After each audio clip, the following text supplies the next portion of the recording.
America के Iran पर bunker buster बमों और टोमाहॉक मिसाइलों से हमले। ईरान की 3 एटमी तंसीबात फर्दो, नतंज और इस्फहान को निशाना बनाया। अमेरिका इसराइल की जंग में शामिल हो गया। अमेरिकी मीडिया के मुताबिक ईरानी एटमी तंसीबात पर B-2 बमबार से हमला किया गया।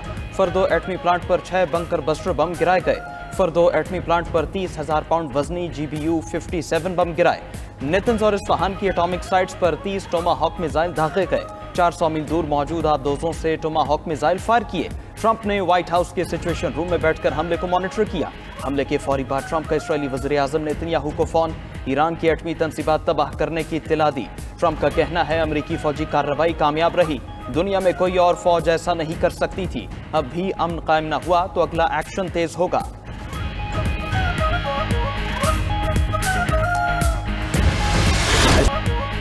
अमेरिका ने ईरान का एटमी प्रोग्राम तबाह कर दिया। ईरान के खिलाफ ऑपरेशन का नाम मिडनाइट हैमर रखा गया। B-2 बमबार ने तारीख का सबसे बड़ा हमला किया। अमेरिकी वजीर दिफा पीट हेग्सेथ की मीडिया ब्रीफिंग, कहा कि ईरान के एटमी अज़ाइम खाक में मिल चुके हैं। ऑपरेशन का हदफ ईरानी फौजी या अवाम नहीं थे। हमले का मकसद ईरान में इक़्तिदार की तब्दीली नहीं था। ईरान ने हमला किया तो ज़्यादा सख्त जवाब देंगे। ईरान को बातचीत के लिए 60 रोज दिए, मगर तेहरान ने संजीदगी का मुजाहिरा नहीं किया। पेंटागन हुक्काम ने ब्रीफिंग में कहा कि मिशन में 125 से ज़ायद अमरीकी जंगी तैयारों ने हिस्सा लिया। 7 B-2 बमबार तैयारों ने ईरानी तंसीबात पर हमला किया। 20 मिनट के हमले में ईरान को कुछ पता न चला। ईरान की तरफ से किसी किस्म की मुज़ाहमत नहीं की गई। मिज़ोरी से तैयारों ने 18,000 किलोमीटर का सफ़र किया। 9/11 के बाद ये सबसे तवील ऑपरेशन था। ईरान पर अमरीकी हमला इंतहाई खुफिया मिशन था, सिर्फ चंद लोग वाकिफ थे। अमेरिका इसराइल की बेबसी देखकर मैदान में आया। ईरानी कौम अपनी इस सरजमीन का तहफ़्फ़ुज़ करेगी। ईरानी सदर मसूद पज़ेश्कियान ने रद्द-ए-अमल में कहा कि किसी भी कुर्बानी से दरेग नहीं करेंगे। इस्तांबुल में न्यूज़ कॉन्फ्रेंस के दौरान ईरानी वज़ीर ख़ारजा अब्बास इराक़ची ने कहा कि एटमी तंसीबात पर हमला करके अमेरिका ने रेड लाइन अबूर की। अब अमेरिका ईरान के जवाब का इंतजार करे। अमेरिका अपनी जारहियत के नताइज का खुद जिम्मेदार होगा। हमारे पास कई ऑप्शंस हैं। अमेरिकी सदर ने न सिर्फ ईरान को धोखा दिया बल्कि अपनी कौम को भी धोखा दिया। ट्रंप ने जंग ख़त्म करने का अमेरिकी अवाम से किया वादा तोड़ दिया। अमेरिकी हमले में बैनुल-अक़वामी कानून के खिलाफ है। अमेरिका ने जो किया वो नाकाबिले मुआफ़ी है।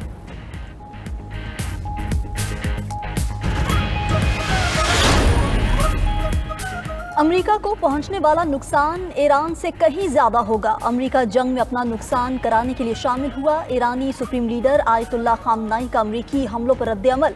ईरानी चीफ ऑफ स्टाफ ने कहा कि ईरानी कौम किसी जारहाना इक़दाम के आगे झुकने वाली नहीं। पासदारान इनकलाब ने रद्द-ए-अमल में कहा कि ईरान का जवाब ऐसा होगा जिसके बारे में दुश्मन ने सोचा भी न होगा। हमले में मुलव्विस अमरीकी तैयारों की परवास के मकाम की निशानदही कर ली। हमारे लिए अब जंग शुरू हो चुकी है। अमेरिका थोड़ा इंतजार करे, हमलों की सजा मिलेगी। मशरिक़ वस्ता में तमाम अमरीकी असासों को निशाना बनाया जाएगा। यूरोपीय यूनियन का भी कोई बहरी बेड़ा यूरोप नहीं पहुंच सकेगा।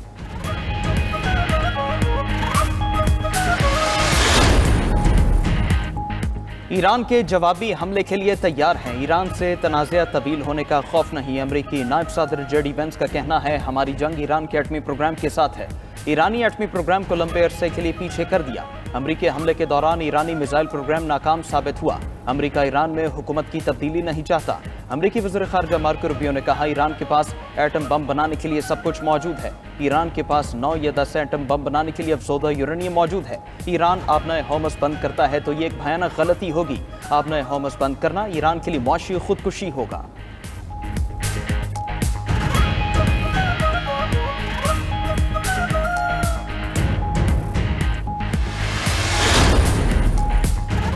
ईरानी पार्लियामेंट ने आबनाए हम्स बंद करने की मंजूरी दे दी। ईरानी मीडिया के मुताबिक आला सिक्योरिटी क़यादत पार्लियामेंट के फैसले की हतमी मंजूरी देगी।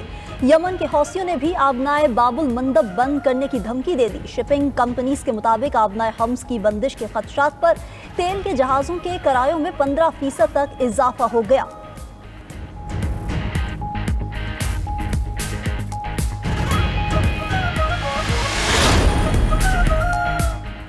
कौमी सलामती कमेटी का हम तरीन इजलास कल तलब ज़राए के मुताबिक वज़ीर आज़म शहबाज शरीफ इजलास की सदारत करेंगे। इजलास में आला अस्करी और सिविल क़यादत शिरकत करेगी।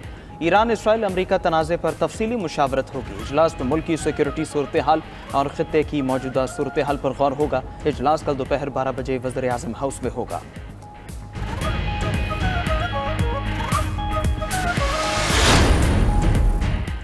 पाकिस्तान की ईरानी एटमी तनसीबात पर अमरीकी हमलों की शदीद मजम्मत। वज़ीर आज़म शहबाज शरीफ का ईरानी सदर मसूद पेज़ेश्कियान से फ़ोन पर राब्ता।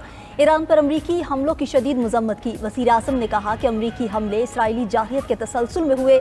शहबाज शरीफ का ईरान के अवाम और हुकूमत से यकजहती का यादा। तर्जुमान दफ्तर खारजा ने कहा कि अमरीका ने आलमी कवानीन और रसूलों की खिलाफ वर्जी की। हमले से खित्ते में कशीदगी में मुमकिन इजाफा होगा। तशद्दुद में गैर मामूली इजाफा इंतहाई परेशान कुन है। अगर सूरत हाल बरकरार रही तो तबाहकुन नताइज सिर्फ खित्ते तक महदूद नहीं रहेंगे। ईरान को UN चार्टर के तहत अपने दिफा का मुकम्मल हक हासिल है।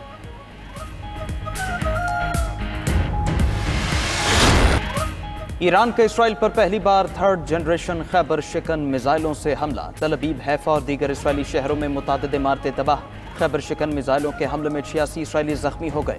इसराइली एयरबेस, तहकीकाती मराकज़ समेत 14 अहदाफ को निशाना बनाया गया। इसराइली दिफाई निज़ाम ईरानी मिसाइलों को रोकने में मुकम्मल नाकाम रहा।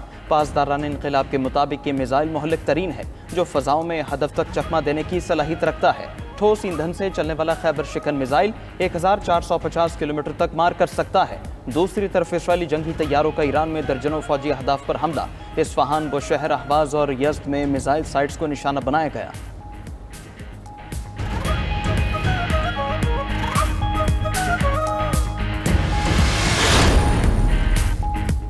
अमरीकी हमलों पर अक़वाम मुत्तहिदा की सलामती कौंसिल का हंगामी इजलास तलब। नायब वज़ीर आज़म और वज़ीर ख़ारजा इसहाक डार का एक्स पर पैगाम। लिखा कि सलामती कौंसिल का हंगामी इजलास ईरान की दरख्वास्त पर बुलाया गया। पाकिस्तान, चीन और रूस ने ईरानी दरख्वास्त की हिमायत की। दूसरी तरफ इस्तांबुल में इसहाक डार की ईरानी वज़ीर ख़ारजा से मुलाकात। नायब वज़ीर आज़म की ईरान पर इसराइल और अमरीकी हमलों की मजम्मत। वज़ीर ख़ारजा ने ईरान के हक़ दिफा की हिमायत के पाकिस्तानी अज़्म का यादा किया। इस्तांबुल में पाकिस्तान और अफ़गानिस्तान के वज़राए ख़ारजा की भी मुलाकात। दो तरफ़ा ताल्लुकात, तजारत, ट्रांजिट और इलाकाई रवाबित बढ़ाने पर गुफ्तगू हुई।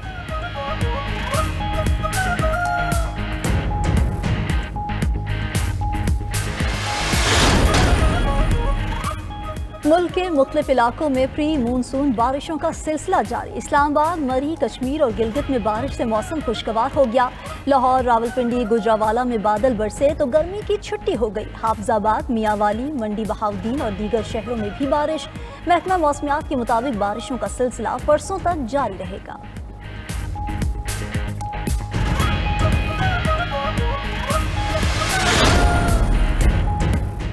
और शाहीन शाह अफरीदी का बिग बैश लीग में बाबर आजम को नाकाम बनाने का प्लान। बिग बैश लीग 15 में बड़े बैटर्स को आउट करने का अज़्म जाहिर कर दिया। प्रोग्राम में गुफ्तगू करते हुए शाहीन अफरीदी ने कहा कि बाबर आजम, डेविड वार्नर और स्टीव स्मिथ उनके निशाने पर होंगे।